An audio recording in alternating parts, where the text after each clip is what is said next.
जीवन में ना हम लोग हमेशा एक चीज़ बोलते हैं, एक शब्द का, एक वाक्य का हमेशा इस्तेमाल करते हैं, खुलकर जीना चाहिए। जीवन में ना हमेशा खुश रहना चाहिए, दबाव में जीवन नहीं जीना चाहिए। अब देखो, ये जो शब्द है ना बहुत छोटा सा है, सुनने में तो बहुत छोटा लगता है, लेकिन जब इसके अंदरूनी तत्व में जाओगे ना, डीप मीनिंग को समझोगे, तब पता चलेगा कि ये जो शब्द है, ये जो वाक्य है, कितनी बड़ा आपको फार्मूला दे रहा है जीवन जीने का, सही शिक्षा दे रहा है। खुलकर जीने का मतलब क्या होता है? नॉर्मली जिस समाज परिवार परिवेश में हम रहते हैं ना, हमारे ऊपर चौतरफा दबाव रहता है, खासकर औरत के ऊपर, लड़की के ऊपर, कि तुम्ही को घर चलाना है, परिवार के मान सम्मान की इज्जत तुमको बढ़ाना है, संस्कारों को तुमको ढोना है, मतलब सब कुछ बस तुमको करना है। तो होता क्या है कि इंसान ज़बरदस्त दबाव में रहता है, अंदर से घुटता रहता है, फ्रस्ट्रेशन डिप्रेशन में भी चला जाता है।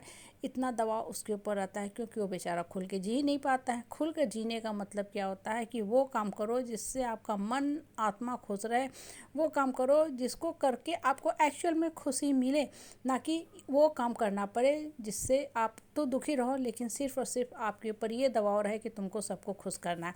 पहली बात, आपके ऊपर किसी की जिम्मेवारी नहीं है। इंसान जिम्मेवारी का चयन और चुनाव अपनी योग्यता और कर्मठता के हिसाब से करता है, और इंसान जिस जिम्मेवारी का चयन करता है ना, उसी जिम्मेवारी को निभाता है। इसको उसको समाज को, परिवार को खुश करने की जिम्मेवारी किसी के ऊपर नहीं है। बहुत से घर होते हैं, परिवार होते हैं, वहाँ औरत के ऊपर चौतरफा दबाव रहता है कि तुमको सबको बर्दाश्त करना है।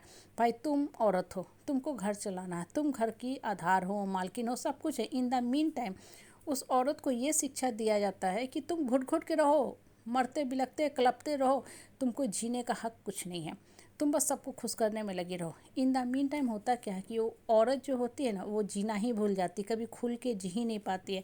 इसलिए सबसे पहले जो सबसे जीवन का ज़रूरी पाठ है, प्रथम शिक्षा है, वो अपने लिए ये तैयार करो कि हमें खुल के जीना है। खुल के जीने का मतलब हम वो काम करेंगे जिससे मेरा मन, मेरा आत्मा खुश होता है, ना कि हम संसार को, परिवार को खुश करने में लगे रहें। इन द मीन टाइम हम हमेशा दुखी रहें। बहुत से परिवारों में औरत के ऊपर इतना दबाव रहता है कि वो औरत बेचारी कभी जीवन जी ही नहीं पाती है। उसको समझ में ही नहीं आता है कि जीवन जीने का सही तरीका, सही सलीका क्या है।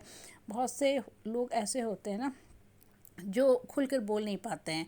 उन्हें लगता है कि मेरे साथ बदसलूकी हो रहा है, गलत हो रहा है, मुझे गलत हो रहा है, उसको रोकना चाहिए, लेकिन समझ ही नहीं पाते हैं कि मैं रोकूं तो मैं रोकूं कैसे, मैं जवाब दूं तो जवाब दूं कैसे। क्योंकि शुरू से यही शिक्षा दिया गया है कि भाई तुमको परिवार चलाना है, तुम औरत हो, तुम्हारे ऊपर सारी जिम्मेवारी है। XYZ बातें करेंगे, बड़ी बड़ी बातें करेंगे शिक्षा के, संस्कार के।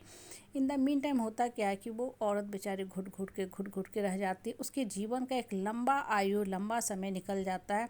उसको ये समझ में नहीं आता कि अरे हम धरती पे कब आए, कब जीवन ख़त्म हो गया, और उसको लगता है कि मेरा जीवन व्यर्थ में ही नष्ट हो गया। देखो, जो जीवन बीत गया उसको तो छोड़ दो, उसके बारे में चिंतन मंथन, सोचना विचारने का कोई फ़ायदा नहीं है।